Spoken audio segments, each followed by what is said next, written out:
No dia 13 de março, José Dirceu comemorava seus 78 anos em Brasília. Dentre os muitos convidados, lá estavam José Múcio e o deputado federal do PT, Rui Falcão. E aí, Zé Múcio? Até quando você vai ficar passando pano na cabeça dos militares, hein? Por que, Rui? Você quer que eu saia do governo? Eu quero sim, Zé. Por mim, você sequer teria entrado no governo. Eu tô cumprindo a missão que o presidente me deu. Os militares são de paz. Isso é maravilhoso. Quem foi que escreveu? De paz? A gente quase teve outra vez um golpe que nem o de 64. É um absurdo vocês forçarem o presidente a cancelar manifestações pela passagem dos 60 anos do golpe. As pessoas têm o direito de celebrar os seus mortos. Vamos almoçar e a gente conversa. Em 50 metros, tire o cu da reta. E você não vai cantar na festa? Eu não tenho mais cantado. As pessoas têm o direito de celebrar os seus mortos. Porra. A sensação que a gente tem, o sentimento que a gente experimenta nesse período que antecede os 60 anos do golpe, que há uma preocupação em esconder, anular, fazer de conta que não existiu. O presidente Lula decidiu que esse também museu, o Museu da Memória e dos Direitos Humanos, é uma ideia que não vai para frente. Foi uma promessa feita pelo então ministro da Justiça, Flávio Dino. Em setembro do ano passado, ele viajou ao Chile, porque ali teve um evento, uma cerimônia para lembrar os 50 anos de golpe militar do Chile. Então ele estava lá, o Dino, junto com o ministro de Direitos Humanos, Silvio Almeida. E o Dino disse naquela ocasião que era uma dívida do governo com o povo brasileiro ter um museu para contar essa história. Pra caralho! Mas essa ideia não vai para frente porque o presidente Lula não quer nenhuma medida que possa provocar algum atrito, algum incômodo. Incomodada ficava a sua voz. Junto aos militares. Se o presidente me perguntasse assim, alguma novidade da defesa, tudo em paz. Acho que a gente agora tem aqui arrefecer o clima para a gente poder apaziguar de vez. Não. A suspeição saiu do coletivo e começou a ser individualizada. Meu discurso é o mesmo. As três forças não participaram. Não, brother. Algumas pessoas que compõem a força tinham vontade de participar disso, mas que não eram todos bonitos. Daqui pra frente, qual é a mensagem de trabalho que você vê do presidente Lula? Céu de brigadeiro, mar de almirante. Tem que alguma coisa pro exército nessa metáfora tua. Vai dar soneira. É o mais complicado.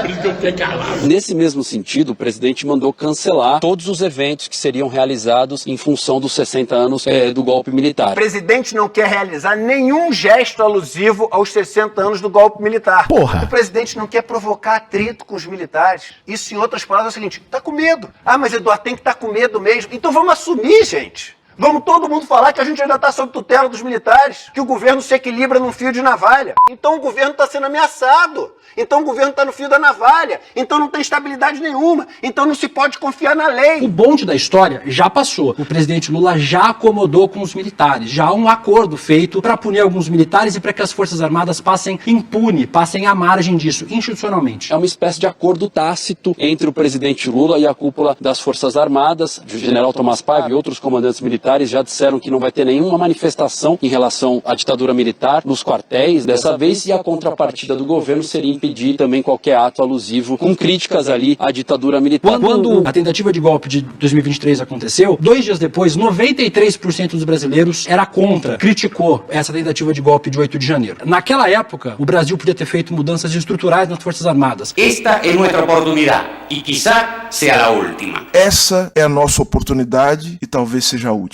Reformado a carreira, reformado a formação dos militares na MAN, não fez. O bonde da história passou. A gente perdeu essa oportunidade. Olha o tamanho da merda. Nós vivemos sob tutela dos militares. Os militares brasileiros, por terem proclamado a República, acham que são donos da República e vão continuar achando até que a gente diga o contrário. O presidente Lula poderia ter feito mais em relação a isso. Claro que essa postura incomoda demais o campo da esquerda, entidades que reúnem vítimas da ditadura, deputados ali do PT, o próprio deputado Rui Falcão, do PT, que é amigo de Lula, conselheiro de Lula e foi vítima da ditadura, me disse que é um erro histórico, um erro político. Não dá para construir um futuro sem resolver o nosso passado, e a gente vai de 64 para 2023 e daqui a pouco a gente está em 2048 com outro golpe. A gente não vai mudar o futuro se a gente não se resolver com o passado. O golpe de 1964 não vai morrer na fantasia autoritária dos militares só por não haver celebração nos quartéis. E os militares não aderiram ao bolsonarismo. Ao contrário, o bolsonarismo é produto da cultura militar. Se reproduz essa violência humana, a tortura, o desrespeito aos direitos humanos nas delegacias de polícia, na periferia dos grandes centros urbanos, que é resultado daquele longo período de exceção que o país viveu. O presidente Lula, ele acha que isso pode ser um gesto de confiança, né, junto à cúpula militar. Ele que está num processo de aproximação, confia muito no Tomás Paiva, no comandante do Exército, então quer evitar qualquer tipo de complicação. O Múcio é um erro tão grande, essa estratégia do Lula de acomodação, porque não vai mudar. Vai continuar, esse ovo da serpente vai continuar sendo chocado aí. O desserviço que o Lula está prestando, jogando esse passado para baixo do tapete, é muito grande. É muito grande. Não é possível que ele não entenda que o 8 de janeiro é consequência direta da impunidade de 64. Por que depois do golpe contra o Império, do florianismo, do tenentismo, do Estado novismo, do anticomunismo militar, antitrabalhista, por que isso continua existindo? A resposta está na transição brasileira. A transição brasileira e o decreto da anistia, que modula a transição brasileira, criaram essa situação. O Lula erra quando escolhe o alvo Bolsonaro e passa a mão na cabeça da elite militar golpista. Essa tática de separar Bolsonaro dos militares e atacar o Bolsonaro e inocentar os militares, o bolsonarismo é o golpismo militar hoje. O bolsonarismo é o golpismo militar hoje. Pra caralho. Não pode normalizar e tem que deixar isso bem claro se a gente quer mudar. Isso até para benefício das próprias Forças Armadas. É verdade. Então, as Forças Armadas profissionais seriam a melhor coisa para elas. Quando a gente fala de memória, de verdade, de justiça, de reforma das instituições, nada mais é do que nós estamos falando de defesa da democracia, né, e do Estado democrático de direito. Tem uma falsa oposição. A falsa oposição é de que, fazendo isso, ou seja, a instituição reconhecendo que cometeu erros no passado, identificar quais foram esses erros, pedir desculpas por esses erros e promover reformas para não repetir esses erros. Se a instituição fizer tudo isso, a instituição estaria se enfraquecendo.